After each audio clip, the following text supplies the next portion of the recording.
तो आ गए सभी लोग, तो वीडियो को स्टार्ट किया जाए। लेकिन देखो, आप लोगों ने थंबनेल तो देख लिया होगा, इसलिए एक छोटा सा डिस्क्लेमर और दे देता हूँ, क्योंकि हमारे सामने क्या है ना, SBI PO, IBPS PO exam just सामने खड़े एंड हम उसी को टारगेट करके आगे चल रहे हैं, ठीक है। लेकिन मतलब इस वीडियो में मैं आपको डिस्ट्रैक्ट नहीं करने वाला या फिर डिमोटिवेट या फिर एक तरीके से ये नहीं है कि मैं आपको मिसगाइड करने वाला हूँ।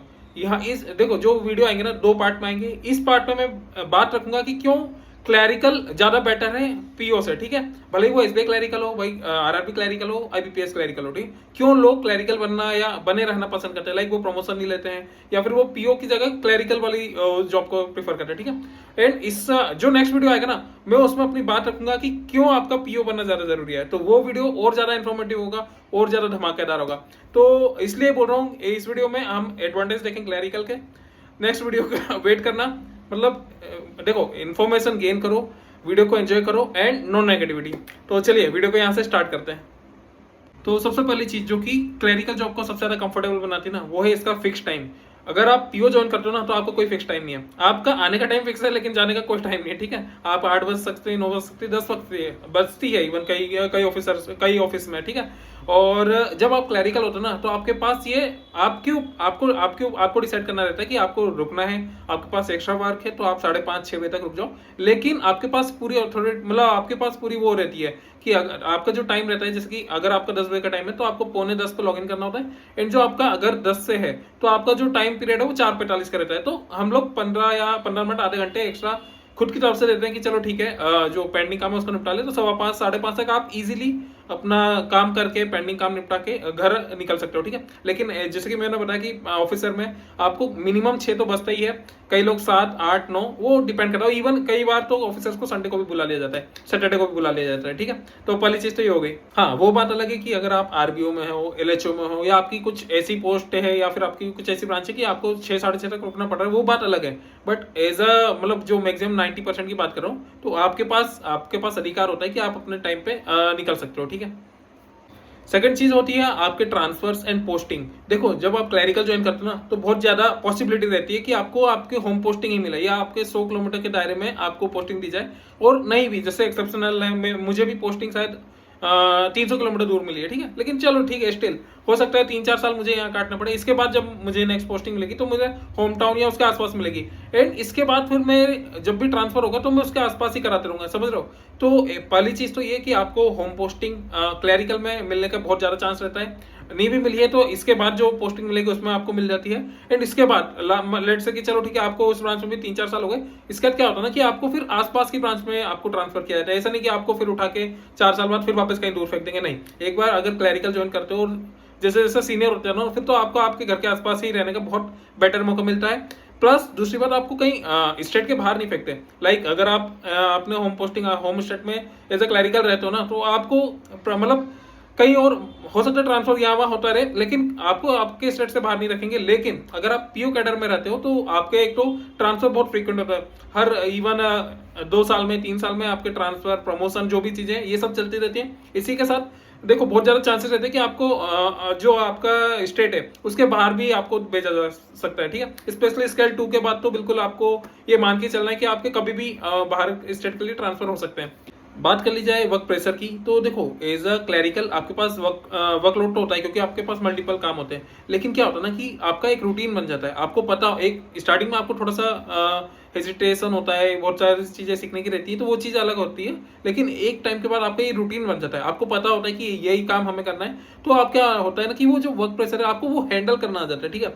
लेकिन एज अ ऑफिसर आपके पास अलग अलग रिस्पॉन्सिबिलिटी होती है। आप जैसे कि हो सकता है कि आपको सर्विस मैनेजर बना दिया जाए, आपको एफओ बना दिया जाए, फील्ड ऑफिसर हो सकता है, आपको ब्रांच मैनेजर का चार्ज दे दिया जाए, या इवन और भी ज्यादा, मतलब और भी जो रिस्पॉन्सिबिलिटी है, अलग अलग पोस्ट रहती है, अलग अलग जगह पे पोस्टिंग मिल सकती है। तो चीजें वहां पे डिफर हो जाती है, ठीक है। आपका एक तो रोल चेंज होते रहते हैं, दूसरी बात आपके ऊपर रिस्पॉन्सिबिलिटी बहुत ज्यादा आ जाती है। एज ए क्लरिकल आपको पता है आपको क्या करना है, आपका टाइम फिक्स है, आप अपना काम करो, निकलो। लेकिन एज अ ऑफिसर आपके ऊपर टारगेट प्रेशर ज्यादा आते हैं। एज अ ऑफिसर आपके मतलब जो मैनेजमेंट है ना, आप उनके डायरेक्ट कॉन्टेक्ट में हो, जो भी प्रेशर आएगा वो आपके ऊपर आएगा।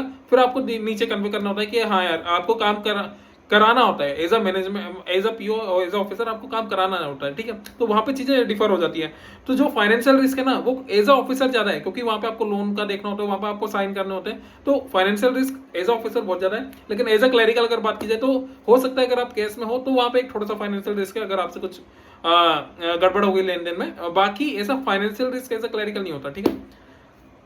अगर आपको आगे प्रिपरेशन के लिए जाना है, एग्जाम्पल के तौर पर काफी सारे कैंडिडेट एसएससी के लिए जाते हैं, या फिर काफी सारे कैंडिडेट जो हैं वो अपने आरबीआई ग्रेड बी, जो नाबार्ड हो गए, सिडबी हो गई, आरबीआई असिस्टेंट हो गए, इन सब के एग्जाम्स के लिए प्रिपेयर होते हैं, या फिर उनका एक टारगेट लेके चलते हैं, ठीक है। तो उनके लिए एज अ क्लैरिकल इस चीज को मैनेज करना, लाइक अपनी प्रिपरेशन को भी कंटिन्यू रखना एंड जॉब कर पाना, ये ज्यादा इजी होता है इन दोनों को बैलेंस करना, मेंटेन करना, ठीक है। लेकिन एज अ ऑफिसर जैसे कि मैंने बताया कि एक तो आपके ऊपर टाइम का कोई बाउंडेशन ही नहीं है कि आप कितने बजे, 8 बजे आ रहे हो, 9 बजे आ रहे हो, तो ऑलरेडी इतने थक चुके हो, तो इतने टीडियस होते हो। उसके साथ ही लाइक ये एक तो ये चीज हो गई। उसके साथ ही ये रहता है कि आपके ऊपर, क्योंकि इतना ऊपर से प्रेशर आता है, ये आप मल्टीपल चीजें मैनेज करते हो, तो क्या होता है ना कि आप शायद बेटर तरीके से अपना जो फोकस होकर पढ़ाई है ना वो फिर कहीं ना कहीं छूट जाती है, लैग कर जाते हैं। तो इसलिए अगर आप आगे प्रिपरेशन करने के लिए जाना चाहते हो, आगे कुछ बेटर करना चाहते हो बैंकिंग के अलावा, तो यहाँ पे एक जॉब ले लो। परमानेंट जॉब तो हो गई, यहाँ पे आपकी सैलरी मिलती रहेगी, टाइमली आप घर आ जाओगे, एंड इसके बाद आगे बहुत बेटर जॉब के लिए प्रिपेयर कर पाओगे। तो ये एक इसकी सबसे बड़ी क्वालिटी हो गई। बात की जाए अगर वर्क लाइफ बैलेंस की, तो देखो एक वक्त था जब हम अगर सैलरी स्लिप देखते थे एक क्लैरिकल की, तो हम ये बोलते थे कि यार इस सैलरी स्लिप मतलब इस सैलरी के साथ सर्वाइव करना थोड़ा सा मुश्किल है। लेकिन अब अगर आप बात करो ना कि न्यू जॉइनिंग की जो सैलरी मिलती है, या फिर देखो मैंने जितने भी आपका SBI clerical, RRB clerical, IBPS clerical, सबकी न्यू जॉइनिंग की लेटेस्ट सैलरी स्लिप डाल रखी है, तो उसको चेकआउट कर लेना। इवन मैंने खुद की जो 3 साल के बाद विद जीआईबी सीआईबी जो मेरी सैलरी बन रही है वो भी डाल रखी है, तो उसको देखना, उससे आपको एक गाइडेंस तो मिलेगा ही, साथ में एक मोटिवेशन भी मिलेगा, एंड आपको आइडिया लगेगा कि क्या इस सैलरी के साथ मैं सर्वाइव कर सकता हूँ इन सब कंडीशन को देखते हुए, ठीक है। तो वहां से आपको डिफरेंस क्लियर नजर आएगा। दूसरी बात अगर बात की जाए, जैसे बताया कि आपका टाइम लिमिटेड है, तो आप सफिशिएंट टाइम अपनी फैमिली के साथ बिता सकते हो, प्लस होम पोस्टिंग मिल रही है, प्लस आपको संडे सैटरडे को भी बहुत कम चांस है कि आपको संडे सैटरडे को बुलाया जाए। ऑडिट है वो बात अलग होती है, ठीक है, कभी कभी क्या साल में एक आध बार ऑडिट आती है, तो वो चीजें अलग है। लेकिन ओवरऑल अगर आप देखें कि क्यों क्लैरिकल बेटर है, तो ये तो एक साइड हमने रख दी कि क्यों क्लैरिकल बेटर है। इसका जो नेक्स्ट वीडियो आएगा उसको देखना मत भूलना, उसमें मैं बताऊंगा कि क्यों ऑफिसर बनना भी जरूरी, मतलब क्यों ऑफिसर बनना जरूरी है, ठीक है। तो अब आपने अपनी अपनी जो नीड है ना, आप अपनी नीड के अकॉर्डिंग डिसाइड करना है। देखो क्या होगा ना कि अभी आप एग्जाम दे रहे हो, लेकिन आगे जाके आपके साथ ऐसी सिचुएशन बनेगी जहां पे आपके क्लरिकल के एग्जाम भी निकलेंगे, और जहां पे आपके पीओ के एग्जाम भी क्वालिफाई होंगे।